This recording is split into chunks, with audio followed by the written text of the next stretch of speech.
আমন্ত্রণ সবাইকে rho two democracy অনুষ্ঠানে। আপনাদের সঙ্গে আছে আমি সাইফুল হক। এই অনুষ্ঠানটি শুক্র থেকে রবি এই 3 দিন এই সময়ে আরটিভিতে নিয়মিত সম্প্রচারিত হয়।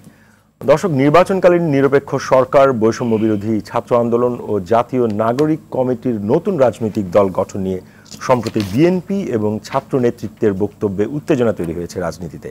এই উত্তেজনা কোথায় গিয়ে গড়ায় তা নিয়ে শঙ্কা ছড়াচ্ছে জনমনেও। গত 16 বছর ফ্যাসিজমের বিরুদ্ধে আন্দোলনে থাকা রাজনৈতিক শক্তিগুলোর মধ্যেও তৈরি হচ্ছে অনৈক্য, অবিশ্বাস এবং বিভাজন। এর সুযোগ নিয়ে এক পক্ষ সোশ্যাল মিডিয়ায় গুজব ছড়িয়ে পরিস্থিতি আরও ঘোলাটে করায় তৎপর রয়েছে। এমন একটি চিত্রকে সামনে রেখে দর্শক আজ আমাদের আলোচনার বিষয়ে কোন দিকে গড়াচ্ছে পরিস্থিতি, আর বিষয়ে আলোচনার জন্য আজ আমাদের সঙ্গে স্টুডিওতে রয়েছেন বিএনপি নেতা মোশাররফ আহমেদ ঠাকুর, রয়েছেন বৈষম্য বিরোধী ছাত্র আন্দোলনের সমন্বয়ক মোহাম্মদ আলী তোহা এবং রয়েছেন গণ অধিকার পরিষদের মুখপাত্র সিনিয়র সহসভাপতি ফারুক হাসান। আপনাদের তিনজনকে স্বাগত। দর্শক, আপনিও চাইলে আমাদের সঙ্গে এই আলোচনায় অংশ নিতে পারেন। স্ক্রলে দেখানো নম্বরে ফোন করে দিতে পারেন আপনার প্রতিক্রিয়া, জানাতে পারেন আপনার মতামত, প্রশ্ন রাখতে পারেন এবং লিখতে পারেন আমাদের ফেসবুকে। আমরা সরাসরি চলে যাচ্ছি মূল আলোচনায়। শুরুটা করতে চাই বৈষম্য বিরোধী ছাত্র আন্দোলনের সমন্বয়ক মোহাম্মদ আলী তোহা, আপনাকে দিয়েই। আবারও স্বাগত। বলেন কোন দিকে গড়াচ্ছে পরিস্থিতি। আমরা একটা ভূমিকা বলার চেষ্টা করেছি, আপনারা মাঠে আছেন, পরিস্থিতি নিয়ে মানুষ তো জানতে চাই, একটু বলেন কি অবস্থা আসলে বর্তমান পরিস্থিতি। যেটা যে একটা মহল দেশকে অস্থিতিশীল করার জন্য 5 আগস্ট পরবর্তী সময় থেকেই চেষ্টা চালিয়ে যাচ্ছে বিভিন্নভাবে।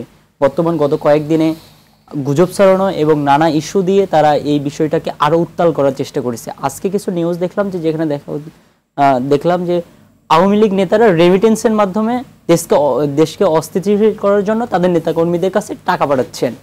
কারণ দেশ থেকে তো 5 আগস্ট পরবর্তী সময়ে ফ্যাসিবাদী সরকারের পতন হয়েছে, শেখ হাসিনা পালিয়ে গেছেন। আওয়ামী লীগ এবং তার দোসররা কিন্তু এখনো দেশের মধ্যে রয়ে গেছেন। তারা কিন্তু যে কোনো সময় দেশের পরিস্থিতি যে কোনো দিকে নিয়ে যেতে সবসময় কাজ করে যাচ্ছে। যে তারা চায় যে এই সরকার ব্যর্থ হোক এবং পূর্বের সরকার যে ভালো ছিল এটা জনগণের মুখ দিয়ে তারা বলানোর চেষ্টা করতেছে। এই জায়গা থেকে আমরা বারবার বলেছি এখানে ঐক্যের বিকল্প নেই। জাতীয় ঐক্যের মাধ্যমে আমরা বর্তমান এই সিচুয়েশনটা বা যে পরিস্থিতি রাজনৈতিক কথা যেহেতু বললেন, আমি একটু আপনাকে সহজ করে দেই। বিএনপি মহাসচিবের একটা বক্তব্য আমরা দেখেছি যে নির্বাচনকালীন সরকারের নিরপেক্ষতার প্রশ্নে। সেই ক্ষেত্রে আমরা সাথে সাথেই দেখলাম যারা সরকার আছে তাদের মধ্য থেকে একজন উপদেষ্টা ফেসবুকে একটা স্ট্যাটাস দিলেন। তিনি আবার বললেন যে উনি 1-11-র দিকে ইঙ্গিত করছেন। আওয়ামী লীগকে ধরেন আমি এখন আলোচনায় না এনেই আলোচনাটাকে যদি আমি করি, তো বিএনপির মতো একটি রাজনৈতিক দলের মহাসচিব একটি বক্তব্য দিলেন, সাথে সাথে ছাত্র প্রতিনিধিত্বের মধ্যে থেকে যিনি উপদেষ্টা হয়েছেন তিনি এই বক্তব্যটা দিয়েছেন মানে ডিফেন্ড করার জন্য। এইটা তো ঐক্যের চরিত্র মনে হয় না। আসলে বিএনপির মহাসচিব যেভাবে বক্তব্যটা দিয়েছেন তারও সেইভাবে দেওয়া ঠিক হয় নাই। কারণ বর্তমানে বাংলাদেশের যে পরিস্থিতি চলমান রয়েছে সেই জায়গায় উপদেষ্টা নাহিদ ইসলামের তারটাও ঠিক হয় নাই। আসলে আমরা স্টুডেন্ট থেকে একটা অর্গানাইজেশন বা এখন দেশ গঠনে কাজ করে যাচ্ছি, বা আমরা আমাদের জায়গা থেকে বর্তমান সরকারকে বা রাষ্ট্র পুনর্গঠনে যতটুকু সম্ভব হেল্প করে যাচ্ছি। সেই জায়গা থেকে হয়তো সিনিয়র নেতৃবৃন্দ বিএনপি মহাসচিবের রাজনৈতিক প্রজ্ঞা অনেক বেশি, তিনি বহু বছর ধরে রাজনীতি করে আসছেন। আমি বা আমার বড় ভাই নাহিদ ভাই খুব বেশি সময় রাজনীতি না, আমরা 18 কোটা সংস্কার আন্দোলনের মাধ্যম দিয়ে শুরু করছি। তার পরবর্তী 5-7 বছরের আমাদের রাজনৈতিক জীবন বা ছাত্র রাজনীতির সাথে সংশ্লিষ্ট ছিল। সেই জায়গা থেকে জাতীয় রাজনীতির প্রেক্ষাপটে আমাদের কোনো কথাবার্তায় স্লিপ অফ টার্ন হতেই পারে। এই জায়গায় একটু আমাদের পেতে পারেন। জি, মানে আপনি মনে করছেন যে এই স্লিপ অফ টাংগুলো রাষ্ট্র ক্ষমতা বা রাষ্ট্রের পরিচালনার সময় যারা দায়িত্বে থাকেন তাদের স্লিপ অফ টাংগুলো হতে পারে এবং সেটা ইটস ওকে? না, ইটস ওকে না। এই জায়গা থেকে আমাদেরও সংযত থাকা প্রয়োজন। যারা বর্তমানে দায়িত্বশীল আছেন, ছাত্র প্রতিনিধি হিসেবে বর্তমান সরকারের উপদেষ্টা, সেই জায়গাতে তাদেরও সংযত হওয়া প্রয়োজন। এমন কোনো কথা আমরা নিজেদের জায়গা থেকেও বলবো না যাতে পারস্পরিক দ্বন্দ্ব। না, আপনি এক্সিলেন্ট বলেছেন। আমি জাস্ট এই রাউন্ডে আপনার কাছ থেকে 5 মাসে সরকারের একটা মূল্যায়ন অনেকেই করছে। আপনাদের এই বৈষম্য বিরোধী ছাত্র আন্দোলন আপনাদের নিজেদের মূল্যায়ন কি আপনারা করেছেন? হ্যাঁ, আমরা আমাদের নিজেদের মূল্যায়ন করেছি। রেজাল্টটা কেমন? গত 15 বছরের যে ফ্যাসিবাদী রাজত্ব ছিল বাংলাদেশে, সেই ফ্যাসিবাদী রাজত্ব 2-1 দিনে বিলীন হয়ে যাবে না। এই জায়গায় একটু সময় অবশ্যই প্রয়োজন। তারা আওয়ামী লীগ এবং তার দোসররা বাংলাদেশের প্রত্যেকটা পদে পদে প্রত্যেকটা দপ্তর পরিদপ্তর একবার পিয়ন পর্যায় পর্যন্ত তাদের দোসরদের বসিয়ে রেখে গেছেন। সেই জায়গায় একদিনে এই সংস্কার করা সম্ভব না। দোসরদের বসিয়ে রেখে গেছে, এইটা কি ডিফেন্ড করার মতো? সে দোসরকে বসিয়ে, তাহলে সরকার, আপনারা তো একটা গণঅভ্যুত্থান, আমরা তো ওই জায়গাগুলোই তো ঠিকঠাক করতে যাচ্ছি, আমাদের তো সেই সময়টুকু দিতে হবে। আমরা 5 মাসে যে কাজগুলো করছি, আগে দ্রব্যমূল্যের ঊর্ধ্বগতি প্রথম দিকে যে পরিমাণ ছিল এখন কিছুটা কমে এসেছে। সরকারকে যদি ওই স্থিতিস্থাপকতার জায়গা দেওয়া হয় তাহলে সরকার অবশ্যই এই সংস্কারগুলো করতে পারবে। ধন্যবাদ, এক্সিলেন্ট। তো আমি আপনার মোটামুটি উত্তরটা পেয়েছি। আমি এবারে যেতে চাই গণ অধিকার পরিষদের মুখপাত্র ফারুক হাসান। আপনার সহ-আলোচক তোহার কথা আপনি শুনলেন, ঐক্যের কথা বলেছেন, ঐক্যের বিকল্প নেই। আপনারও বারবার সরকারকে সহযোগিতার কথা বলছেন, একই সাথে আপনাদের দলের পক্ষ থেকেও সরকারকে যৌক্তিক যে সমালোচনাগুলো করা সেগুলো করছে। তো সব মিলে আসলে কোন দিকে গড়াচ্ছে পরিস্থিতি? ধন্যবাদ আপনাকে। আসলে দেখুন, পরিস্থিতি যেদিকে গড়াচ্ছে এটা আসলে আমাদের কারোর জন্যই কাম্য নয়। আমরা আসলে এরকম একটা পরিস্থিতির দিকে বিপ্লব পরবর্তী এই সময়ে যাবে এটা আসলে আমরা ভাবতেই পারছি না। এখন এই জায়গায় আসলে দোষটা অ্যাকচুয়ালি কার? এখানে না রাজনৈতিক দলগুলোকে আমরা পুরোপুরি দায়ী করতে পারি, না এই সরকারকে। দেখেন, আমি বা আমরা যেটা মনে করি যে এখানে রাজনৈতিক দল এবং এই সরকারের একটা যে কোঅপারেশন দরকার, এই জিনিসটা আসলে যথেষ্ট আমরা একটা ঘাটতি কিংবা দূরত্ব লক্ষ্য করছি। আসলে দেখেন, এই সরকার কোনো রাজনৈতিক সরকার নয়। আবার এই সরকারকে যদি আমরা বলি জনসমর্থনহীন কিংবা অরাজনৈতিক কিংবা ওই অনির্বাচিত ইত্যাদি, তাহলে এটাও আবার ঠিক হবে না। কারণ আমরা মনে করি বাংলাদেশের ইতিহাসে সবচাইতে জনসমর্থিত সরকার হচ্ছে ডক্টর মোহাম্মদ ইউনূসের সরকার। সুতরাং সেই জায়গা থেকে রাজনৈতিক দলগুলোর জায়গা থেকে এই সরকারকে যে ধরনের সহযোগিতা, যে ধরনের কোঅপারেশন করা দরকার, সেই জায়গা থেকে রাজনৈতিক দলগুলো কতটুকু করতে পারছে বা করছে, এটা একটা বড় প্রশ্নের বিষয়। আজকে দেখেন, আমরা নির্বাচন করছি, হ্যাঁ নির্বাচন দরকার, কিন্তু একই সাথে এই প্রশ্নটাও আমরা করতে পারি যে আমরা 12টি নির্বাচন কিন্তু দেখেছি, 12 বার দেশে নির্বাচন হয়েছে, এবং এই 12টি নির্বাচন করতে গিয়ে আজকে 54 বছর পেরিয়ে গেলে বা পেরিয়ে অলরেডি গেছে, আজকের এই বাংলাদেশে আমরা এই দেশকে কোথায় দাঁড় করাতে পেরেছি? ওকে, ফাইন, বা কোথায় নিয়ে গেছি? ফারুক, আমি এখন আমরা নির্বাচন চাই, হ্যাঁ নির্বাচন চাই, একই সাথে এই কথাটিও বলতে হবে যে সংস্কার চাই এবং নির্বাচন চাই, এবং যে সকল প্রয়োজনীয় সংস্কার সেগুলো করেই নির্বাচনের দিকে এগিয়ে যেতে হবে। কারণ আজকে আমরা এই 54 বছর পরে এসে যখন শুনতে হয় মরা মানুষ ভোট দেয়, মৃত মানুষের ভোট, ভোট কেন্দ্রে হানাহানি, দখল বাণিজ্য, ভোট কেন্দ্রে মারামারি, এগুলো তো আমরা শুনতে চাই না। আপনার ধন্যবাদ। আমি তাই আগামীতে এরকম একটা সম্পূরক প্রশ্ন, আপনি 12টি নির্বাচনের কথা বলেছেন, ধরে নিলাম যে 13তম নির্বাচন আমরা চাইছি না, 13তম নির্বাচন চাইছে না, বাংলাদেশের মানুষ খালি সংস্কারই চাইছে, ধরে নিলাম সেই যুক্তিতে, মানে সরকারের কোন জায়গায় আপনি কিছুটা বিচ্যুতি দেখছেন যে এই নির্বাচন চাই এই আওয়াজটা ক্রমশ ঘনীভূত হচ্ছে? না, এই যে আমি নির্বাচন চাই না এটা একবারও বলি নাই। আমি বলেছি যে নির্বাচন অবশ্যই আমাদের দরকার, তবে এই নির্বাচনের আগে যে সকল প্রয়োজনীয় সংস্কার, যে সকল প্রয়োজনীয় আমাদের সংস্কার প্রয়োজন, সেটা অবশ্যই করতে হবে। তা না করে আপনি যেন তেন একটা নির্বাচনের দিকে এগিয়ে গেলে আসলে এই যে 2000 ছাত্র জনতা জীবন দিল, এটার আসলে একবারেই মূল্যহীন এবং বৃথা। কারণ আপনি দেখেন 1971 সালে অসংখ্য মানুষ জীবন দিয়েছে, দেশকে স্বাধীন করেছে, কিন্তু বাস্তবিক অর্থে মুক্তিযুদ্ধের যে আসল চেতনা, যে কারণে এদেশের 30 লক্ষ মানুষ জীবন দিলেন, সেই বাংলাদেশকে আমরা বিনির্মাণ করতে পেরেছিলাম? পারি নাই। তারপরে দেখেন 1990 সালে এসে আরেকটি লড়াই করতে হলো। তারপরে ওই সময় বিএনপি, জামাত, আওয়ামী লীগ, এই 3টা দলের নেতৃত্বে 3টা জোট ছিল, এবং ওই 3 দলীয় জোটের একটা কমন রূপরেখা ছিল। সেই রূপরেখা বাস্তবায়ন হলে 2024 সালে এসে 2000 ছাত্র জনতাকে জীবন দিতে হতো না। কিন্তু এই 90 সালের ফ্যাসিবাদ পতনের পরে যারা ক্ষমতায় আসলেন তারা কি করলেন? জনগণের সাথে বেইমানি করলেন, প্রতারণা করলেন, ওই কমন রূপরেখা বাস্তবায়ন করলেন না। তাহলে আজকে আমি যদি একই প্রশ্নটি করি, এই 24 সালে 2000 ছাত্র জনতা জীবন দিলেন, এই জীবন দেওয়ার যে লক্ষ্য উদ্দেশ্য, যে কারণে তারা জীবন দিলেন, নিজের শরীরের তাজা রক্ত রাজপথে ঢেলে দিলেন, সেই জায়গাটি যদি আমি বাস্তবায়ন না করতে পারি, তাহলে আমি চ্যালেঞ্জ দিয়ে বলতে পারি আজকে টকশোতে, আগামী 5 বছর কিংবা 10 বছর পরে আপনার সন্তানকে আবার রাজপথে নেমে রক্ত দিতে হবে, আবার অধিকার আদায়ের জন্য মাঠে মরতে হবে আমাদের। তাহলে এখন প্রশ্ন রাখতে পারি জনগণের কাছে যে আমরা কি কিয়ামত পর্যন্ত মরতেই থাকবো, সারা জীবন জীবন দিতেই থাকবো? নো, এটা হতে পারে না। এই জন্যই আমরা বলেছি আগামীতে যাতে এই বাংলাদেশকে নতুন করে বিনির্মাণের জন্য কিংবা অধিকার আদায়ের জন্য কোন সন্তানকে, কোন ছাত্র জনতাকে রাজপথে না হয়, সেই কাঙ্ক্ষিত সংস্কার প্রয়োজন। অসংখ্য ধন্যবাদ। আমি খালি একটা প্রশ্ন আপনাকে সেকেন্ড রাউন্ডের জন্য করে রাখি। সেই প্রশ্নটি হচ্ছে, আপনি বলেছেন এই সরকার ব্যাপক জনসমর্থন পেয়েছে, বাংলাদেশের ইতিহাসের মধ্যে সবচেয়ে বেশি। সরকারের যে চরিত্র, সেইটা কি খুব অন্তর্ভুক্তিমূলক হয়েছে কিনা? নো, সেইটা হয়নি। এটা আমি জাস্ট অল্প সময় শেষ করি। এই সরকার যে কায়দায় আসছে বা যে ফরম্যাটে আসছে এটা আমরা চাই নাই। আমরা চেয়েছিলাম বিপ্লবের পরে একটি জাতীয় সরকার হবে, একটি বিপ্লবী জাতীয় সরকার। কিন্তু কারা, কাদের নির্দেশে, কাদের পরিকল্পনায় বিপ্লবী জাতীয় সরকার না গঠন করে এরকম একটি অন্তর্বর্তীকালীন আওয়ামী ফ্যাসিস্ট সংবিধানের আন্ডারে এরকম একটা গভর্নমেন্ট মানে ফর্ম করে আমাদের সামনে নিয়ে আসা হলো, তাদেরকে বের করতে হবে, তাদেরকে জাতির সামনে নিয়ে আসতে হবে। আমি মনে করি তারাই দায়ী যারা এই অন্তর্বর্তীকালীন সরকার গঠন করেছে এবং জাতীয় সরকার হতে দেয় নাই। আমরা এই সরকার চাই নাই। এবং সেই জায়গা থেকে আজকের যে সংকট, যে সমস্যা, যে ঝুঁকিগুলো তৈরি হয়েছে, মূল জায়গাটি সেই 5ই আগস্টের এই অন্তর্বর্তীকালীন সরকার গঠনের মধ্যে রয়েছে। ধন্যবাদ, এক্সিলেন্ট। আমি আপনার কাছে আবারও আসবো, যেতে চাই বিএনপি নেতা মোশাররফ আহমেদ ঠাকুর।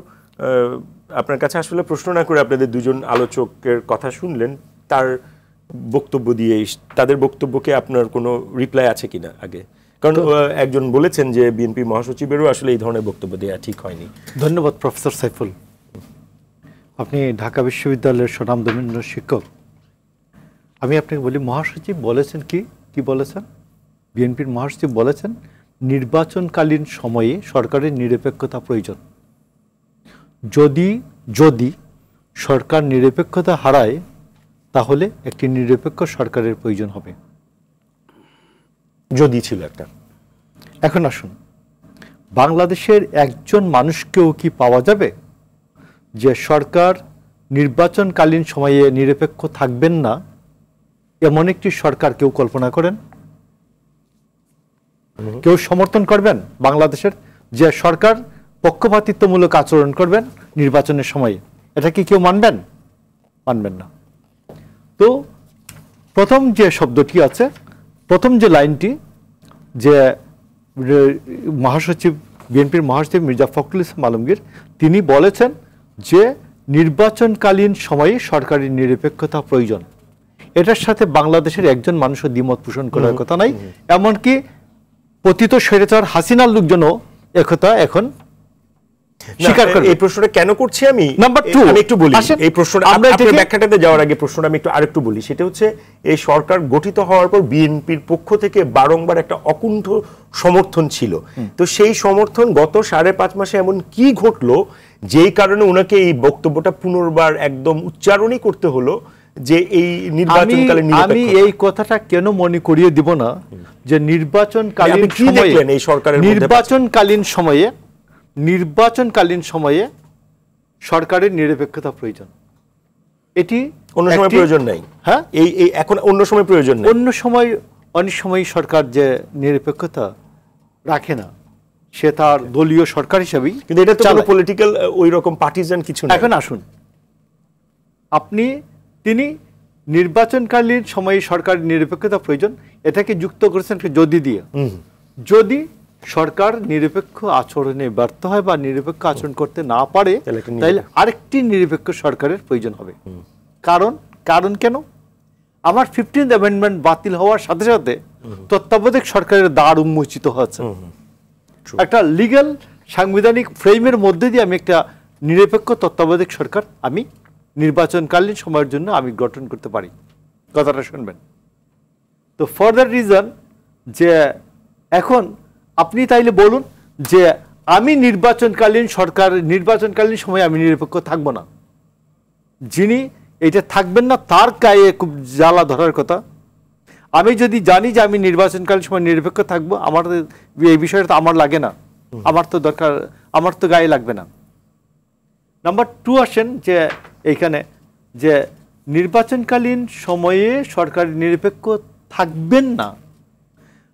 যদি আপনি সরকারে থেকে দল গঠন করেন, তাহলে আপনার দল যখন সরকারে থাকবে, আপনি তো এই পর্যন্ত যে কে নয় কি আমাদের তোহা বলছে 12টা, না ফারুক হাসান, 12টা নির্বাচনের মধ্যে বেশিরভাগ নির্বাচনগুলি দলীয় সরকারের অধীনে যেসব নির্বাচন হয়েছে, সেই সব নির্বাচনগুলি সঠিক হয় নাই। শুনেছি 12টা নির্বাচন থেকে আসলে আমরা কি পেয়েছি? কম গ্রহণযোগ্য, ফিরে একই একটা বাস্তবতা। কি পেয়েছে সেটা অন্য কথা, সেটা উনি বলেছেন, সেটা আবার অন্য কথা, অন্য জায়গা। হ্যাঁ, তো আপনি গ্রহণযোগ্যতা আপনি যদি নিজে দল গঠন করেন, আজকে যদি বিএনপি সরকারে থাকে, বিএনপি সরকার পার্টিসিপেট করে, তাইলে বিএনপির যারা নির্বাচন করার সময় বিএনপির ওই লোকগুলো না থাকা উচিত, এটা যে কেউ চিনতে তার পারে। মানে হচ্ছে কি এরকম যে ছাত্র এই যে এখন একটা রাজনৈতিক দলের ঘোষণা আসতে যাচ্ছে, নতুন রাজনৈতিক দলের ঘোষণা, সেটা কি বিএনপির পজিশনটা হচ্ছে এটা সরকারের এক ধরনের পৃষ্ঠপোষকতা পাচ্ছে? আমি এভাবে কি বলতে আমাদের পার্টি চেয়ারম্যান বলছেন, উনি বলেছেন যে দলে থেকে করলে হতাশ হবেন জনগণ। উনি বলেছেন যে নতুন দলকে বিএনপি স্বাগত জানায়, কিন্তু রাষ্ট্রীয় পৃষ্ঠপোষকতায় যদি কোনো দল তৈরি হয় জনগণ হতাশ হবে। বিএনপি কি এরকম কোনো আশঙ্কা করছে? আমরা তো দেখছি বিভিন্ন জায়গায় যে নতুন নাগরিক কমিটির লোকজন গিয়ে দল করছে, কমিটি করছে, আওয়ামী লীগের পদে নাই, একবারে এ টু জেড সবাই চিনে ও আওয়ামী লীগের, ওকে নিয়ে দল করছে। হ্যাঁ, জামাতে ইসলাম দল কমিটি গঠন করছে বিভিন্ন জায়গায় গিয়ে, শুধু পদে নাই, এদেরকে সবাইকে দলে নিচ্ছে। আপনি দেখবেন আওয়ামী লীগের পদে ছিল, থানায় অ্যারেস্ট হয়েছে, জামাতে ইসলাম গিয়ে বলছে যে এটা আমাদের দলের কর্মী, বলছে ভাই উনি তো আওয়ামী লীগ করতেন আগে, বলছে এখন আমাদের দলের কর্মী। ওকে, তো এই যে পরিস্থিতিটাতে, এই পরিস্থিতিটাতে যদি সরকার যেন সঠিক লাইনে থাকে, যেহেতু সরকারের কোনো বিরোধী দল নাই, তো সেই ক্ষেত্রে মহাসচিব যেটা বলেছেন, নিতান্তই বলেছেন যে নির্বাচনকালীন সময়ে সরকারের নিরপেক্ষ আচরণ প্রয়োজন। যদি সরকার নিরপেক্ষ আচরণ না করতে পারেন বা নিরপেক্ষতা বজায় রাখতে না পারেন, তাইলে আরেকটি নিরপেক্ষ সরকার মোটামুটি, আমি মনে করি কথাটি যথার্থ, একেবারেই যথার্থ। আরেকটি বিষয় হচ্ছে যে আপনি দেখেছেন চালের দাম গত 7 দিনে, ভরা মৌসুম এখন চালের নিয়ন্ত্রণহীন, প্রতি চালের কেজি চালের দামে 10 থেকে 15 টাকা চালের দাম বেড়েছে। কোথায়? এখন তো মাঘ মাস, ফাল্গুন মাসও আসে নাই, মাঘ মাসে তো একবার চাল উপচে পড়ে। তো এই সময় যে চালের দাম বাড়ছে, এটা সরকারের তো দেখা উচিত। আপনি 90-এর 3 জোটের রূপরেখায় কি ছিল এটা মুখস্থ সবাই বলে দেন, যে 3 জোটের রূপরেখা সাথে পরবর্তীতে সরকারগুলি বেইমানি করেছে। 3 জোটের রূপরেখায় কি ছিল বিষয়টা আমার মনে হয় একদিন নিয়ে বসেন, দেখি 3 জোটের রূপরেখায়। 3 জোটের রূপরেখায় ছিল আমরা স্বৈরাচারকে নিব না, জাতীয় পার্টিকে আমাদের সাথে নিব না, নিয়েছি। আওয়ামী লীগ জাতীয় পার্টিকে নিয়ে প্রথম তত্ত্বাবধায়ক সরকারের আন্দোলনে গিয়েছে। তো এরপরে এর সাথে সাথে বিএনপি কথাবার্তা বলেছে, আবার এর সাথে সাথে সমঝোতা হয় নাই, 4 দলীয় জোট হয়েছে। তো এই নাজিউর রহমান মঞ্জু এর সাথে সাথে ভেঙে গিয়ে থেকে গেছেন। তো এটা এইরকমই। আর আপনি আজকে যে বলছেন যে একটা অন্তর্বর্তীকালীন সরকারের মাধ্যমে আপনি কি করবেন, সব সংস্কার করে ফেলবেন, আর যাদেরকে জনগণ, আপনি এদেরকে ভবিষ্যতে যাদেরকে জনগণ নির্বাচিত করবে তাদেরকে আপনি বিশ্বাস করবেন না। কিন্তু আপনি কিন্তু একটা নির্বাচনের দিকেই যেতে হবে, শেষ কথা। তো আপনি যদি বলেন যে আজকে যারা নির্বাচিত হয়ে আসবেন এরা এই ছাত্র জনতার গণ অভ্যুত্থানের সাথে বেইমানি করবেনই, এটা অতি অবশ্যম্ভাবী ভাবে আপনি অবিশ্বাস করবেন, তাইলে ওই সরকার, ভবিষ্যতের সরকার আপনার এই সংস্কারগুলি রাখবে কেন? মোটামুটি আমি আপনার কথা এই রাউন্ডে বুঝতে পেরেছি। আমি আবারও মোহাম্মদ আলী তোহা আপনার কাছে যেতে চাই। সেটি হচ্ছে যেটি মোশাররফ আহমেদ ঠাকুর প্রশ্ন তুলেছেন যে বিএনপির একটা এই ধরনের একটা ওনারা আশঙ্কা করছেন যে সরকারের পৃষ্ঠপোষকতায় একটি নতুন রাজনৈতিক দল বা কিংস পার্টির একটি আলোচনা আছে, এটিকে আপনি কিভাবে দেখেন? সেই বিষয়টা ছোট্টভাবে বলি। উনি বারবার বলতেছিলেন যে সরকারের নিরপেক্ষতা নিয়ে যদি বিএনপি প্রশ্ন তুলে তাহলে অন্তর্বর্তীকালীন সরকারের গায়ে লাগে কেন বা শিক্ষার্থীদের গায়ে লাগে কেন যারা প্রতিনিধি হিসেবে আছে। আমি এই জায়গায় একটু বলি যে প্রশ্ন ওটাই নাই, বলছে নির্বাচনকালীন সময়ে সরকার নিরপেক্ষ আচরণ, উত্তরটা দেখ। হ্যাঁ, আমাদের তো বারবার বলা হয়েছে, আমাদের আসিফ মাহমুদ সজীব ভুইয়া ভাই পোস্ট করেও সেদিন জানিয়ে দিয়েছেন যে যদি দল গঠন করতে চাই, রাজনৈতিক দল গঠন করতে চাই, তাহলে সরকারের দায়িত্ব ছেড়ে দিয়ে এসে দল গঠন করতে হবে। আমরা চাই যে ইয়াংদের একটা প্ল্যাটফর্ম হোক, বাংলাদেশের জনগণও এটা চাই, কিন্তু সংস্কার প্রশ্নের জায়গায় আপনাদের গায়ে লাগে কেন? আমরা যখনই বলি যে সংস্কার এবং নির্বাচনের কাজ দুটো একসাথে চলুক, সে প্রশ্নে আপনারা কখনোই আসতে চান না। বাংলাদেশে গত 15 বছর বা 17 বছরের ফ্যাসিবাদী আমলের পর এখন যে পার্সপেক্টিভ তৈরি হয়েছে সার্বজনীন গ্রহণযোগ্যতা, এটা গত 15 বছর বা 17 বছরের ছিল না। ভবিষ্যৎ 5 বছরে যে হবে তার গ্যারান্টি কোথায়? আমরা তো এখন দেখতেছি যে প্রত্যেক জায়গায় এই দ্রব্যমূল্যের ঊর্ধ্বগতির যে কথা বললেন, সেখানে তো নতুন সিন্ডিকেটের আবির্ভাব হয়েছে, নতুন চাঁদাবাজির আবির্ভাব হয়েছে। এই প্রশ্নটি আছে, সংস্কার বলেন যত কিছুই বলেন, যদি রাজনৈতিক ঐক্য না হয় পরবর্তীতে যেই সরকার নির্বাচনের মধ্য দিয়ে ক্ষমতায় যাবেন তারা যদি সেগুলোকে র্যাটিফাই না করেন তাহলে আপনি যত সংস্কারই করেন তাহলে কিন্তু সেটি বিফলে যাবে। তার মানে হচ্ছে আপনার রাজনৈতিক ঐক্যের কিন্তু আসলে বিকল্প নেই। হ্যাঁ, এটা এই জায়গা থেকে তো ঐক্যের আমরা সব সময় বলছি যে একটা জাতীয় ঐক্যের মাধ্যমে জাতীয় সরকার গঠনের চেষ্টা করা হয়েছে। সেগুলো তো এখন অতীত, সেটা তো কেন হয় না? ফারুক হাসান খুব স্পষ্ট এই প্রশ্ন তুলেছেন যে এটা তো সরকারও কেন, যেই সরকার বর্তমানে আছে তারা কেন আসলে জাতীয় সরকার ফরম্যাটে যেতে পারেনি সেই প্রশ্ন হয়তো ওনারাও কিছু কিছু সময় দিয়েছেন। সেই আলোচনাটা গিয়ে তো লাভ নেই। আপনি যদি একটু আলোচনাটা আগান যে মানে সরকারের পৃষ্ঠপোষকতায় কোনো রাজনৈতিক দল সরকারের পৃষ্ঠপোষকতায় রাজনৈতিক দল হওয়ার কোনো সম্ভাবনা নেই। যদি রাজনৈতিক দল গঠন হয় তাহলে সরকারের দায়িত্ব ছেড়ে দিয়ে সেই রাজনৈতিক দল গঠন হবে। আর যারা সরকারের দায়িত্বশীল আছেন তারা রাজনৈতিক দলের অংশীদারিত্ব থাকতে পারবেন না।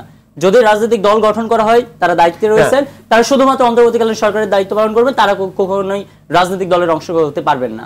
এটা আপনাদের হ্যাঁ, এটা আমাদের স্পষ্ট। মানে তিনজন যে ছাত্র প্রতিনিধি আছেন তারা কোনোভাবেই উপদেষ্টা হোক যে কোনো ফর্মে এই রাজনৈতিক দলের সাথে তাদের কোনো যোগসূত্র নেই না। যদি তারা দায়িত্ব ছেড়ে দিয়ে আসেন তাহলেই শুধুমাত্র রাজনৈতিক দলের অংশ হতে পারবেন। কখন সেই মানে যদি আপনারা কি এরকম চিন্তা ভাবনা আছে যে ফেব্রুয়ারিতে দল ঘোষণা আসলে এনারা কি প্রতিনিধি ছাত্র উপদেষ্টারা কি ফেব্রুয়ারিতে যদি দল ঘোষণা হয় তারা যদি রাজনৈতিক দলের সাথে আলাপ আলোচনা চলছে ওনাদের সাথে আপনাদের? হ্যাঁ, আলাপ আলোচনা তো চলছেই। যদি তারা রাজনৈতিক দলে থাকতে চান তাহলে তারা দায়িত্ব ছেড়ে দিয়ে এসে রাজনৈতিক দলের দায়িত্ব গ্রহণ করবেন। সরকারি থেকে রাজনৈতিক দল পরিচালনা এটা হবে না, এটা আপনারা স্পষ্ট করেছেন। তার মানে বিএনপির যে আশঙ্কা এটা আসলে পুরোটা আপনারা মনে করছেন অমূলক। হ্যাঁ, ওকে। আরেকটি বিষয় একটু আলোচনায় আনতে চাই, সেটি হচ্ছে যে যেটি মোশাররফ ভাই বলেছেন যে নির্বাচনকালীন সময়ে সরকারের নিরপেক্ষতার একটা প্রশ্ন আসলে বিএনপি মহাসচিবের পক্ষ থেকে তোলা হয়েছিল। তো এটি কি খুব অযৌক্তিক প্রশ্ন? এটা আসলে কিছুটা অযৌক্তিক। যেমন অন্তর্বর্তীকালীন সরকার তো প্রত্যেকটা রাজনৈতিক দলের ম্যান্ডেট নিয়েই তারা সরকারের দায়িত্ব পালন করছেন।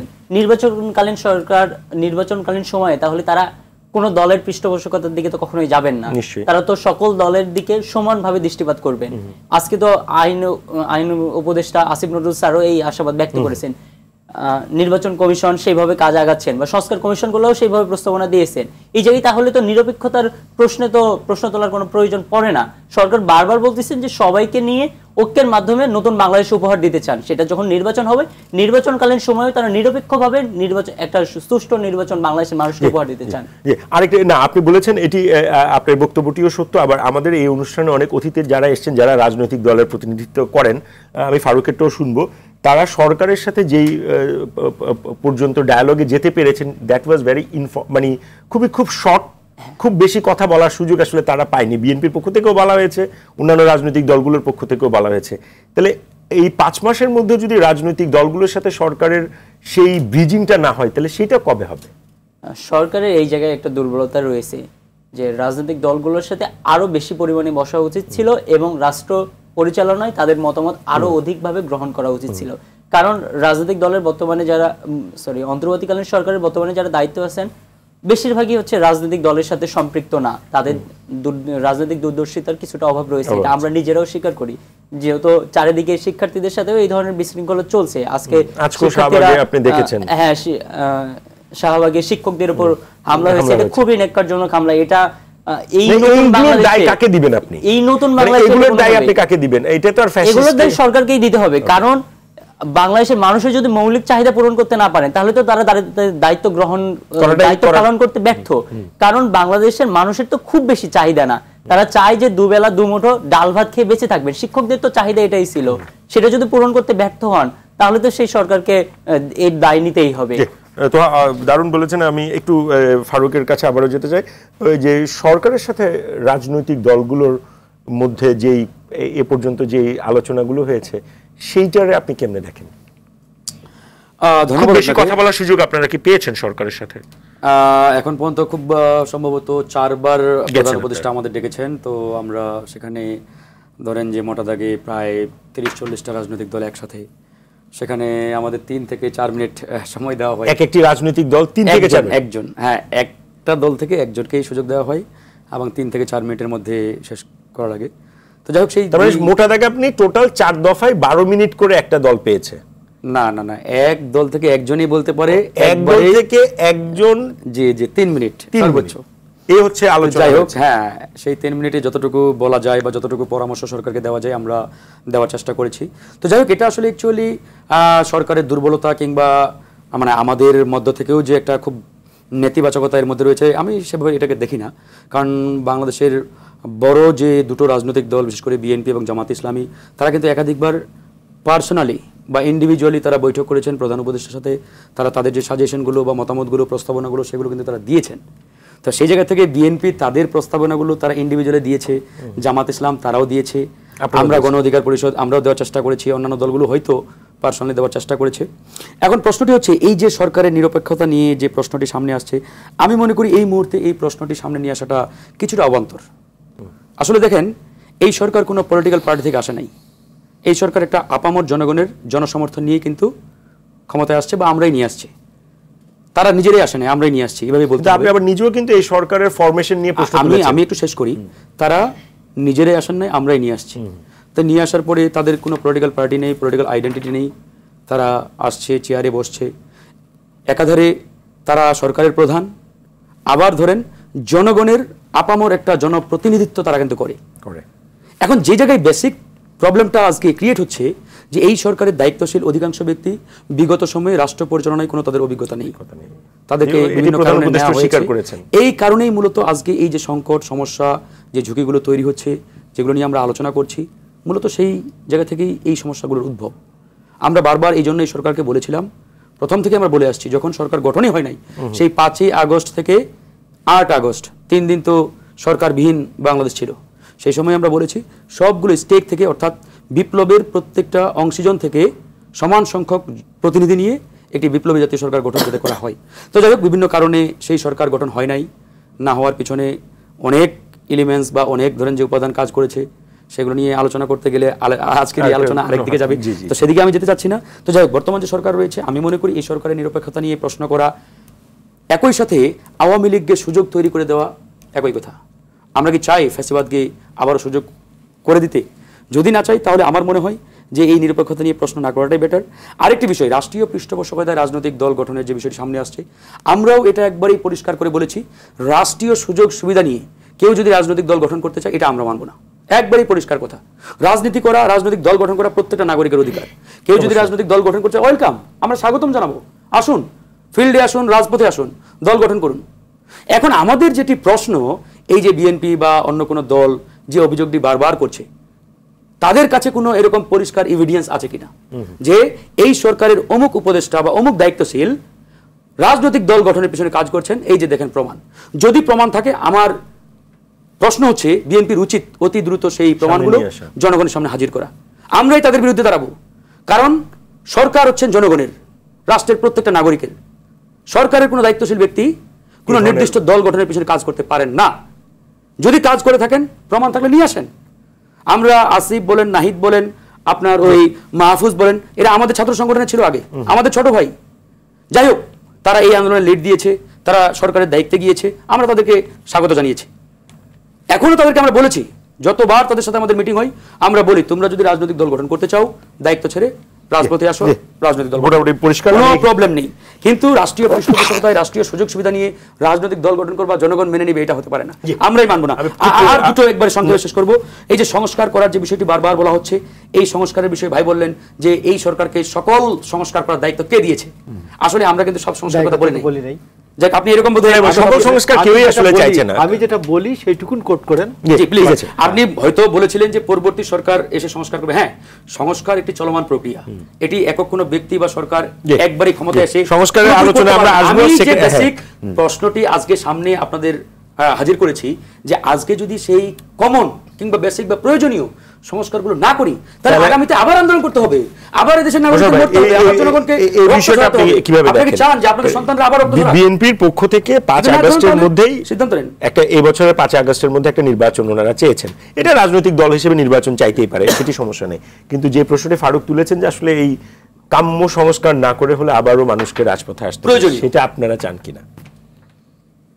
এই যে কাম্য সংস্কারটা, আপনি তো বিশ্ববিদ্যালয়ে পড়ান, তো আপনাকে শুধু একটা বিভাগের সংস্কারের কথা বলি, পুলিশ। জি, একটা পুলিশ সংস্কার করতে গেলে পুলিশের পিআরবিতে হাত দিতে হবে, অবশ্যই পুলিশ রেগুলেশন অফ বেঙ্গল 1861 হাত দিতে হবে। 1 অর্গানোগ্রামে হাত দিতে হবে। 2 3 পেনাল কোডে হাত দিতে হবে। 4 সিআরপিসিতে হাত দিতে হবে।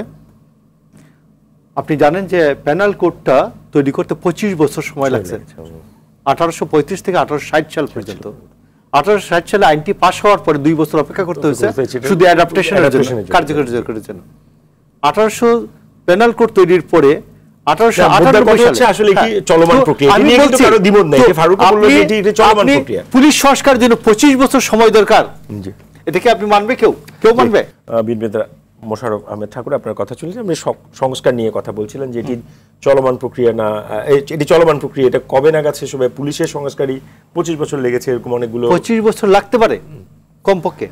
আমি আপনাকে বলি তো, বিএনপি যে সংস্কার এবং নির্বাচন একসাথে চললে বিএনপির গায়ে জ্বালা ধরে না, কারণ বিএনপি 2 বছর কাজ করে যে 31 দফা সংস্কার প্রস্তাব, প্রথম 27 দফা ছিল, পরে অন্যান্য রাজনৈতিক দলগুলি, ইভেন তার যে গণ অধিকার পরিষদ, এরা সহ বসে এটাকে 31 দফা করা হয়েছে। বিএনপি আরো কম্প্রোমাইজ করেছে, এটাকে আরো নতুন করে পুনর্লিখন করেছে।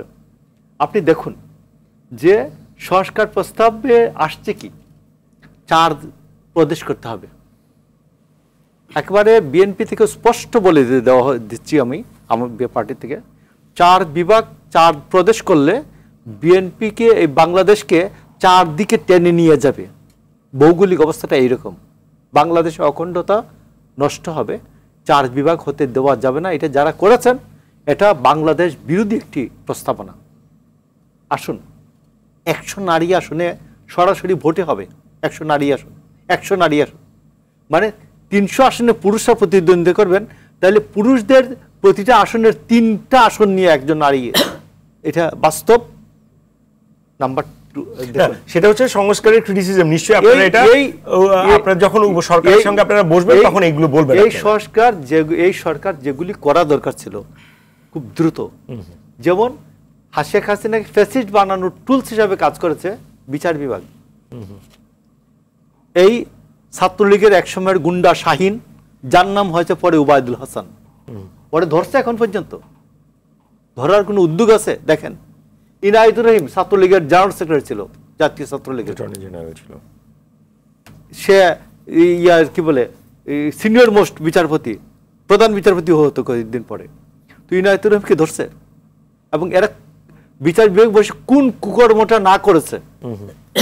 তো এই জন্য এই সরকারের মূল কথা হচ্ছে যে কালক্ষেপণ করা, সংস্কার দেখবেন ফাইনালি কিছুই না, যে রাজনৈতিক দলগুলিকে আস্থায় না নিয়ে যে কোনো সংস্কার এটা ফলাফল দিতে বাধ্য, ফলাফল দিবে না, এটা একটা অশ্বডিম্বে পরিণত হবে। তো রাজনৈতিক দলগুলিকে উনি সময় দেন 3 মিনিট থেকে 4 মিনিট একজন বলবেন, এবং এতে রাজনৈতিক দলগুলির আস্থা হবে। আস্থায় আপনি প্রয়োজনে রাজনৈতিক দল, মেজর পলিটিক্যাল পার্টিগুলির সাথে আপনি বসবেন, সময় দেবেন, ফাইনাল করবেন, আলোচনা করবেন, একটা ফলাফল তো চান আপনি। নিষ্ফল জিনিস তো, নিষ্ফল ভারত বিজয়, সুলতান মাহমুদের নিষ্ফল ভারত বিজয় তো দরকার নাই। তো আপনি নিষ্ফল ভারত বিজয় করছেন কেন? আপনি নিষ্ফল সংলাপ করছেন কেন? আপনার নিষ্ফল সংলাপ তো আপনাকে করতে বলে নাই, আপনি সময় নিয়ে সংলাপ করেন। তো আপনি এই জন্য আপনাকে বলছি, পুলিশের বিপ্লব হারুন কোথায় ধরছে, এরকম কে কোথায় করতে গেলে শেষ হয়ে যাবে, আমি আপনি বলছি এরকম প্রচুর লোক এই যে আপনি যেগুলো করতে পারেন, সেটা তো আমরা না জানি, আপনি যেগুলো করতে পারেন ওইগুলি করছেন না। আপনি করছেন যে একটা সিলেটি প্রবাদ আছে, আর বাস না কেটে টানতে থাকে। আপনার মধ্যে এই ধারণাটা কেন আসলো যে সংস্কার দিন শেষে আর হবে না, এটা অশ্বডিম্বে পরিণত হবে, এই ধারণাটা কেন আসলো সেটা একবারে একটা সেন্টেন্সে বলি, রাজনৈতিক দলগুলিকে আস্থায় না নিয়ে এই সরকার সংস্কার করতে পারবে না। তোহা, কি মনে করেন আপনার এই আপনার সহ-আলোচকের এই বক্তব্যটাই ধরে যদি আলোচনাটা আগায়? আমরা তো বারবার বলছি যে সংস্কার শুধুমাত্র আমরা একা করতে চাই না, আমরা প্রত্যেকটা রাজনৈতিক দলকে সাথে নিয়েই সংস্কার করতে চাই। এই জায়গায় এই আমরাটা কারা? আপনারা হচ্ছেন একটা, আপনি কিন্তু এই আমরাটা কিন্তু সরকার না, আপনি তো সরকার না। না, এই আমরাটা কারা? আমরা স্টুডেন্ট অর্গানাইজেশন, বৈষম্য বিরোধী ছাত্র আন্দোলন, যে সার্বজনীন একটা প্ল্যাটফর্ম, বৈষম্য বিরোধী ছাত্র আন্দোলন একটা ঐক্যের প্রতীক। এখানে ছাত্র দল, ছাত্র শিবির, ছাত্র অধিকার পরিষদ, ছাত্র ইউনিয়ন, ছাত্র ফেডারেশন প্রত্যেকটা ছাত্র সংগঠনের অংশীদারিত্ব ছিল। এই প্ল্যাটফর্মটা আমরা ধরে রাখতে চাই। সেটা কি এখন আছে? হ্যাঁ, এখনো আছে। এখন কিছু কিছু ক্ষেত্রে প্রত্যেকটা আমরা এমনও দেখেছি বিভিন্ন বিশ্ববিদ্যালয়ের ছাত্র দলের ছাত্ররা যখন আপনার হলে ঢুকতে গিয়েছে বৈষম্য বিরোধী ছাত্র আন্দোলনের পক্ষ থেকে তাদেরকে কিন্তু একটা প্রতিরোধের শিকার হয়েছে। হলে ঢুকতে গিয়েছে বলতে তারা যেভাবে হল দখল করতে গিয়েছেন সেটা পূর্বের যে ঘটনাগুলো আমরা ছাত্রলীগের আমলে দেখে গিয়েছি। তার মানে একই প্ল্যাটফর্মে তো আপনারা নাই, আপনার ছাত্র দল। আমরা যৌক্তিক কাজগুলো একসাথেই করতেছি, যৌক্তিক কাজগুলো একসাথেই করছি আমরা, এবং আগামীতেও একসাথে করতে চাই। আমরা প্রত্যেকটা ছাত্র সংগঠন নিয়ে জাতীয় কাউন্সিল, ছাত্র কাউন্সিল গঠনেরও প্রস্তাব করেছি। জাতীয় ছাত্র কাউন্সিল গঠনের মাধ্যমে প্রত্যেকটা ছাত্র সংগঠন যেন একই প্ল্যাটফর্মে কাজ করতে পারি, এই আশাবাদ আমরা ব্যক্ত করেছি। আমি কেন একটু আশঙ্কা না, আমার কেন বারবার প্রশ্নটা আসছে, ছাত্র এই আপনাদের বৈষম্য বিরোধী ছাত্র আন্দোলন এবং নাগরিক কমিটির পক্ষ থেকে 3টা মেজর দাবি ছিল, একটাও কিন্তু শেষ পর্যন্ত আউটকাম পাইনি। প্রথমটা হচ্ছে আপনার রাষ্ট্রপতির পদত্যাগ, দ্বিতীয়টা হচ্ছে আওয়ামী লীগের নিষিদ্ধ করা, আরো একটা এরকম 3টা আপনার প্রোক্লেমেশন। তিনোটা দাবি আপনারা কেন আসলে আউটকাম পেল না, সেটার কারণটা কি? আসলে যদি আপনারা ছাত্ররা যদি একই প্ল্যাটফর্মে থাকেন, মেজর পলিটিক্যাল পার্টিস গুলো যদি আপনাদের সাথে সেই ঐক্যের জায়গায় থাকে। না, এখানে তো 24-এর গণ অভ্যুত্থান সাকসেস হয়েছে, ছাত্র জগতে সকলে মিলে আন্দোলন করছে, স্টুডেন্ট আন্দোলনের ডাক দিয়েছে, অভিভাবক, রাজনৈতিক দলগুলো সকলে পিছন থেকে শক্তি যোগাইছে, এবং সর্বশেষ সকলে রাজপথে নেমে এসেছে বলেই আন্দোলনটা। হ্যাঁ, এই জায়গায় বর্তমান আমাদের যে দাবি দেওয়া বা যে প্রস্তাবগুলো করা হচ্ছে সেই জায়গায় ছাত্র সংগঠনগুলো অনেক ক্ষেত্রে একমত পোষণ করতেছেন, কিন্তু রাজনৈতিক দলগুলো রাষ্ট্রপতির অপসারণ এবং প্রোক্লেমেশনের জায়গাটা, প্রোক্লেমেশনের বিষয়টা তো প্রধান উপদেষ্টা ক্লিয়ার করেছেন যে প্রত্যেকটা দলকে নিয়ে তাদের মতামতের ভিত্তিতেই প্রোক্লেমেশনটা প্রকাশ করা হবে, তার আগে হবে না। এই জায়গায় আপনাদের পক্ষ থেকে একটা দাবি ছিল 15ই জানুয়ারির মধ্যে, সেটি কিন্তু আজকে প্রায় জানুয়ারি। আমরা সেই প্রস্তাবটা সরকারকে দিয়েছিলাম যে প্রত্যেকটা রাজনৈতিক দলগুলোকে নিয়ে বসে তাদের সাথে আলাপ আলোচনা করে ওই সময়ের মধ্যে যেন প্রকাশ করা হয়। হয়নি কিন্তু, না, সেটা হয় নাই। রাজনৈতিক দলগুলো এই জায়গায় সদিচ্ছা প্রকাশ করে নাই, অথবা সরকারের যে বিষয়টা হয়েছে যে কাজগুলো ডিলেই হচ্ছে, তারা একবার আলোচনায় বসেছেন, সেই দিন হয়তো আলোচনা ফলপ্রসূ হয় নাই, পরবর্তীতে দ্রুত সময়ের মধ্যে আবার আলোচনায় বসা উচিত ছিল, সরকার এখনো সেই আলোচনায় বসেন নাই। যদি রাজনৈতিক দলগুলোকে নিয়ে নিয়মিত বসা যায় বা বৈঠকগুলো হয়, রাজনৈতিক আলাপ আলোচনা হয়, তাহলে সরকারের কাজগুলো হয়তো সহজ হবে, সংস্কারগুলো খুব পরিষ্কার। আপনার অবস্থান খুব পরিষ্কার। আরেকটি প্রশ্ন, উনি যেটা আপনার সহ আলোচক, যদি আমরা এটা কেউই চাই না, আমরা চাই যে একটা যৌক্তিক সংস্কার হয়ে আসলে নির্বাচনটা হোক, এটা সবাই উনারাও চান, কিন্তু এই আশঙ্কা বিএনপির মধ্যে একটা বড় দলের পক্ষ থেকে কেন আসলো যে সংস্কার আসলে শেষ পর্যন্ত হবে না, দিন শেষ যদি না আসলে রাজনৈতিক দলগুলোর মধ্যে সেই ঐক্যটা, এটা কেন আস্থার সেই জায়গাটা?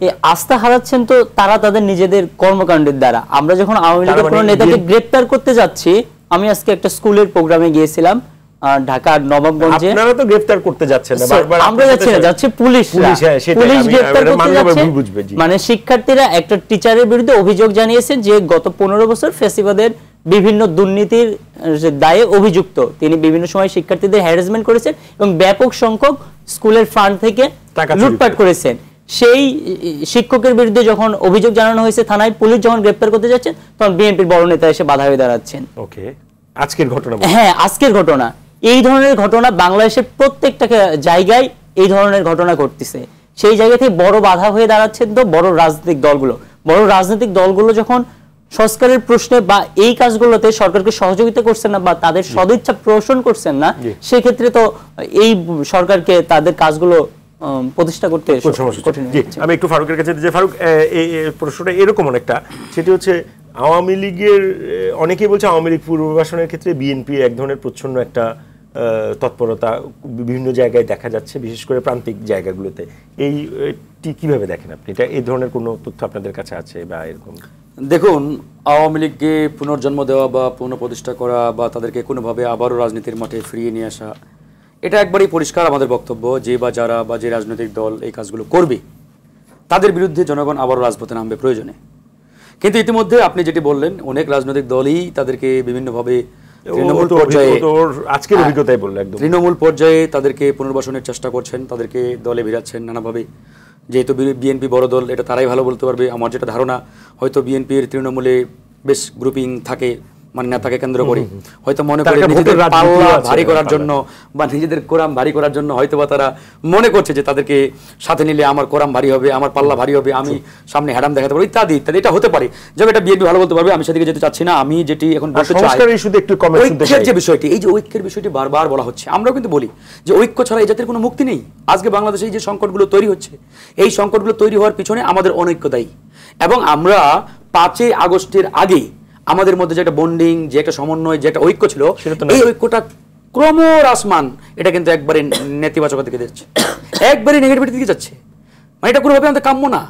এখন প্রশ্নটি হচ্ছে, এই যে ঐক্যের মধ্যে আমাদের একটা মানে পরিষ্কারভাবে পার্থক্য বা ডিস্টেন্স বা দূরত্ব তৈরি হলো, এটা কার কারণে হলো, কে দায়ী? এই জায়গায় আমি যেটা বলতে চাই, বিএনপি বাংলাদেশের এই মুহূর্তে সবচেয়ে বড় রাজনৈতিক দল, এবং বিএনপির সবচেয়ে দায়িত্ব ছিল সকল স্টেক হোল্ডারদের নিয়ে বা বিপ্লবের পক্ষের শক্তিগুলোকে নিয়ে একটা বৃহত্তর ন্যাশনাল ইউনিটি তৈরি করা এবং আগামী জাতীয় নির্বাচনের আগ পর্যন্ত সেই ইউনিটিকে ধরে রাখা। বারবার বিএনপির সাথে যখনই মিটিং হয়েছে, বিএনপির ভারপ্রাপ্ত চেয়ারম্যান জনাব তারেক রহমান সাহেবকেও আমি একাধিকবার বলেছি যে আপনি যে কোনো মূল্যে এট এনি কস্ট আগামী জাতীয় নির্বাচনের শিডিউল ঘোষণার আগ পর্যন্ত আমাদের মধ্যে যাতে ঐক্যটা বজায় থাকে, আমাদের মধ্যে যাতে ইউনিটি থাকে। একই বক্তব্য জামাত ইসলামের সংগ্রামী আমির ডক্টর শফিকুর রহমান সাহেবকেও আমরা বলেছি প্রত্যেকটা মিটিংয়ে, যে আপনারা কোনোভাবেই, বিশেষ করে বিএনপি এবং জামাত ইসলামের মধ্যে আগামী জাতীয় নির্বাচনের শিডিউলের আগ পর্যন্ত যাতে কোনো ধরনের ফ্যাকশন, কোনো ধরনের ডিভাইডেশন কিংবা দূরত্ব তৈরি না হয়। যদি এই দুটো দলের মধ্যে দূরত্ব তৈরি হয়, তাহলে ফ্যাসিবাদ আবারও জেগে বসবে, আবারও তারা আমাদের উপরে মাথা চালা দিয়ে উঠবে, আবারও তারা বাংলাদেশকে কোনো আলামত দেখছেন আপনি? 100%, শুধু আলামত না, সেটা কেন? এখন কার্যকরপক্ষে যেটা আমার কাছে মনে হচ্ছে যে বিএনপি মনে করছে যে জামাত ইসলাম মানে সামনে আসলে হয়তো বিএনপি ভোটের মাঠে খুব একটা ভালো করতে পারবে না। আবার একই চিন্তা হয়তো জামাত ইসলামের মধ্যেও রয়েছে যে বিএনপি যদি খুব একটা বেশি করে, তাহলে জামাত ইসলামের জন্য হয়তো ভোটের মাঠে বা ভোট যুদ্ধে কিছুটা ইয়া হতে পারে। তো এরকম হয়তো আমার যেটা ধারণা, ভোটের হিসাবে এই দূরত্ব তৈরি হয়েছে, এই চিন্তা থেকে হয়তো হতে পারে বলে আমি মনে করি। আপনাদের সাথে দুই দলের কি অবস্থা? আমরা আসলে কোনো দলের সাথে আমাদের বৈরী সম্পর্ক নেই। আমরা বিএনপির সাথে খুব গুড রিলেশন বজায় রাখার চেষ্টা করছি। জামাত ইসলাম সহ অন্যান্য যে রাজনৈতিক দলগুলো রয়েছে তাদের সাথেও আমাদের অত্যন্ত ভালো সম্পর্ক। আমরা চাই আগামী জাতীয় নির্বাচন পর্যন্ত প্রত্যেকটা রাজনৈতিক দলের মধ্যে যাতে এই সম্পর্কটা বজায় রাখি আমরা, এবং এই সুসম্পর্কটা অত্যন্ত জরুরি। কারণ নির্বাচনের শিডিউল যখন ঘোষণা হবে, তখন ভাই আপনি যে যার মতো রাজনীতি করেন, নির্বাচন করেন, যখন আপনার যে প্রতিদ্বন্দ্বী হবে তার সাথে আপনার প্রতিপক্ষ থাকবে, রাজনীতির মাঠে যুদ্ধ করেন, কোনো অসুবিধা নেই, ভোটের মাঠে লড়াই করেন। কিন্তু ভোটের মাঠ আসার আগেই যদি আপনি মানে এই লড়াইয়ে নিজেকে জড়িয়ে ফেলেন, তাহলে আলটিমেটলি লুজার আমরা সবাই হব, রাজনৈতিক দলগুলো হবে, দেশের জনগণ হবে। সেই জায়গা থেকে একটা প্রশ্ন আমি আপনার পরের রাউন্ডের জন্য আমি আগে রেখে গেলাম, রাজনৈতিক দল হিসেবে নির্বাচন চাওয়া, এটি তো পলিটিক্স আপনি করেনি তো ক্ষমতা এসে জনগণকে সার্ভ করার জন্য। সেই জায়গায় আপনার ফর এক্সাম্পল আজকে যদি আপনিও চান যে একটা নির্দিষ্ট সময়ের মধ্যে নির্বাচন, এটি আপনার কিন্তু গণতান্ত্রিক অধিকার। Of course, right. মুশারফ ভাই, আমি একটু শেষ করব। মুশারফ ভাই লাস্ট যে কথাটি বলেছেন, আমি একবারেই একমত যে রাজনৈতিক দলগুলোকে আস্থায় নিয়ে এই সরকার যদি সংস্কার করতে চাই, তাহলে কেবল করতে পারে, একবারেই একমত। এখন প্রশ্নটি হচ্ছে, এই যে রাজনৈতিক দলগুলোকে এই সরকার আস্থায় নিতে পারছেন না, কেন পারছেন না? এই কেনর উত্তরটি আমাদের খুঁজতে হবে। এই কেনর উত্তরটি আমরা আজকে কেউই খোঁজার চেষ্টা করছি না। আমরা এই সরকারকে বারবার বলেছি, যেমন এই কেনর উত্তরটি একটা জায়গায় লুকায়িত। আমরা বারবার বলেছি যে আমরা সংস্কার চাই, একই সাথে নির্বাচনও চাই। কারণ সংস্কার বলতে আনলিমিটেড টাইম নো, যে আপনারা কিয়ামত পর্যন্ত থাকবেন সংস্কারের কথা বলে, এটা তো হতে পারে না। যেমন আমার ভাই বললেন পেনাল কোড, ওই বেঙ্গল পুলিশ রেজিমেন্ট অ্যাক্ট, এটা চেঞ্জ করতে হবে, এটা সেটা। হ্যাঁ, এগুলো করতে গেলে অনেক লং টাইমের দরকার। আমরা কিন্তু সেই সংস্কারের কথা বলছি না, আমরা বলছি প্রয়োজনীয় সংস্কার, যেটা ইমার্জেন্সি নিড। ডিসাইড করবে কে? এটা রাজনৈতিক দলগুলোর সাথে আলোচনা করে সরকার। আপনি নিজেই বলার সুযোগ পাচ্ছেন 3 থেকে 5 মিনিট, সেটাই তো আমি এই জন্যই বলছি।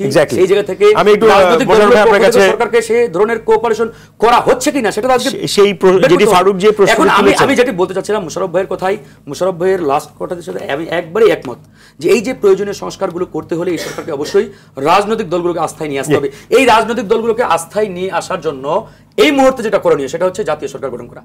এই সরকারের যে বর্তমান ফরমেশন, এই ফরমেশনে এরা কিয়ামত পর্যন্ত কোনো সংস্কার জাতীয় সরকার তো বিএনপি কে অফার করা হয়েছিল, বিএনপি তো সেটাতে যায়। হ্যাঁ, এখন এই যে বললাম, এই যে কেন উত্তর দিতে হবে, তাহলে বিএনপি কেন চাচ্ছে না? হোয়াই? আমি অনেকগুলো প্রশ্ন একটু মোশাররফ ভাই আপনি যদি বিএনপি না জাতীয় সরকার কেন চাচ্ছে না?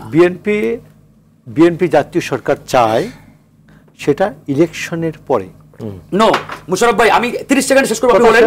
বিএনপির যে 31 দফা, আমি নিজে বিএনপির সেই চলমান যুগপৎ আন্দোলনের অন্যতম একটা স্টেক হোল্ডার।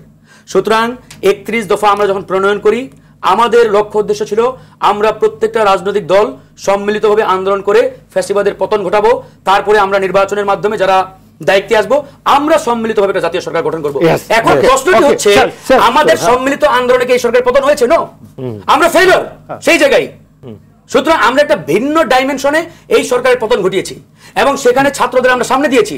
তাহলে আমাদের যে ডাইমেনশন, সেই ডাইমেনশনে আওয়ামী ফ্যাসিবাদের পতন ঘটে নাই, তাহলে ওই ডাইমেনশনে আপনি যদি জাতীয় সরকারের কথা বলেন, সেটা আমি কখনোই একমত হব না। ওকে, আমি একটু সুতরাং আপনাকে সেই ডাইমেনশনে আসতে হবে যেই ডাইমেনশনে আওয়ামী লীগের পতন হয়েছে, ওকে, এর বাইরে নয়। আমার কথাটা হচ্ছে যে আমি জাতীয় সরকার যে লোকগুলি যাবে, ওদেরকে বাছাই করবে কে বাছাই করবে? কে বাছাই করবে? রিজওয়ানা বাছাই করবে? রিজওয়ানার কাজিন এর নাম হচ্ছে ডক্টর সায়েম উদ্দিন চৌধুরী, হবিগঞ্জ কৃষি বিশ্ববিদ্যালয়ের ভিসি বানাইছেন। সে হলো কি বলে সিলেট কৃষি বিশ্ববিদ্যালয়ের শিক্ষক। ওইখানে বৈষম্য বিরোধী ছাত্র এবং শিক্ষকরা মানববন্ধন করছে যে ও আওয়ামী লীগের ও স্বৈরাচারের দূষর, ওকে বানাবেন না। শুনছে গভর্নমেন্ট? শুনে নাই। তো এইরকম আমি যে বানাবো আজকে জাতীয় সরকার, এই জাতীয় সরকারের বাছাই করার যে মাপকাঠিটা কি? তো ইন দ্যাট কেস জাতীয় সরকার আমরা বলছি যে জনগণ আমাদেরকে যদি 180 সিটও দেয়, 200 সিটও দেয়, 250 সিটও দেয়, বাট আমরা সিঙ্গল বিএনপি সরকার গঠন করবে না। আমরা সবাইকে মিলে যাতে ক্যাবিনেটে, ফারুক তো সেই প্রশ্নটাই তুলছেন, আপনি ইলেকশনের পরে যেটা করবেন বলছেন, সেটা ইলেকশনের আগে কেন করতে চাইছেন? ইলেকশনের আগে আমি করব কেন? ইলেকশনের আগে এটা আমি যে বাছাই করব জাতীয় সরকারের জন্য, এটা বাপকাঠিটা কি?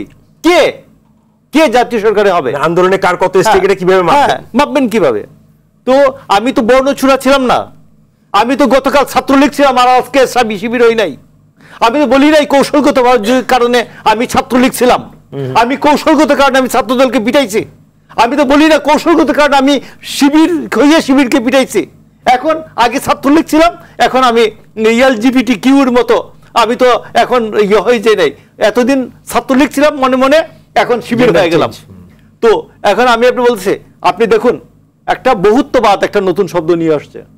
বহুত্ববাদের মধ্যে এলজিবিটি কিউ আছে না? লেসবিয়ান, গে, কেউ বাংলাদেশে সমর্থন করে, কোন ধর্মের মানুষ সমর্থন করে? বহুত্ববাদকে নিয়ে আসছে। সাহস কত! বহুত্ববাদকে নিয়ে আসছে, জাতীয়তাবাদকে রিপ্লেস করে। বাট আমার বাংলাদেশ স্বাধীন হচ্ছে জাতীয়তাবাদকে কেন্দ্র করেই। বিএনপি এই জাতীয়তাবাদকে আরো ইনক্লুসিভ করার জন্য বলছে না, শুধু বাঙালি জাতীয়তাবাদ না, এখানে জাতিরাষ্ট্র বাংলাদেশি জাতীয়তাবাদ হলে এখানে সবাই ইনক্লুসিভনেসটা বাড়ে, ওয়াইড হয়। বাংলাদেশি বাঙালি আলোচনা আমাদের একেবারে সময় কম। এইখানে ফারুক যেটা বললো যে আমি ওর কথাটা ধরেই প্রশ্নটা আমি করতে চাইছি, সেটি হচ্ছে আপনার এই আওয়ামী রাজনৈতিক দলগুলোর মধ্যে বিশেষ করে জামাতের সাথে বিএনপির যে দূরত্ব, সেটিও আসলে কাম্য ছিল না, এবং বড় এই দুটি দলের মধ্যে যে এখন দূরত্ব তৈরি হচ্ছে, সেটি পরিস্থিতি আমি আপনাকে বলি 90 সাল, এই 83 সাল থেকে 90 সাল পর্যন্ত দুইটা ডাকসু নির্বাচন হচ্ছে। তো আমরা ছাত্রলীগকে যখন পুলিশ ছাত্রলীগের সাথে ছিল না, রাষ্ট্রযন্ত্র ছিল না, পুলিশকে ছাত্রলীগকে মোকাবেলা করেই আমরা ডাকসুতে আসছি। এবং কি ছাত্রলীগের যে জোটগতভাবে ইলেকশন করছে আর ছাত্রদল একা ইলেকশন করছে, আমরা ঢাকা বিশ্ববিদ্যালয় মোকাবেলা করেই আমরা হয়েছে। একদম শেষ কথা। তো এই জন্য আমি আপনাকে বলছি যে বিএনপির সাথে ইলেকশন করলে পায় 19টা জামাত, আর বিএনপিকে ছাড়া ইলেকশন করলে পায় 3টা, আর বিএনপিকে জামাতকে ছাড়া বিএনপি ইলেকশন করেছে 118টা। তো সেই কারণে আমি বলছি যে প্রত্যেকেই ইয়ার থেকে কি বলে, এই হাতি কি বলে, এই ইয়ার থেকে নিচ থেকে কুয়ার থেকে আসমান দেখলে একরকম দেখা যায়, আর বাইরে দেখলে। আপনাদেরকে অসংখ্য ধন্যবাদ।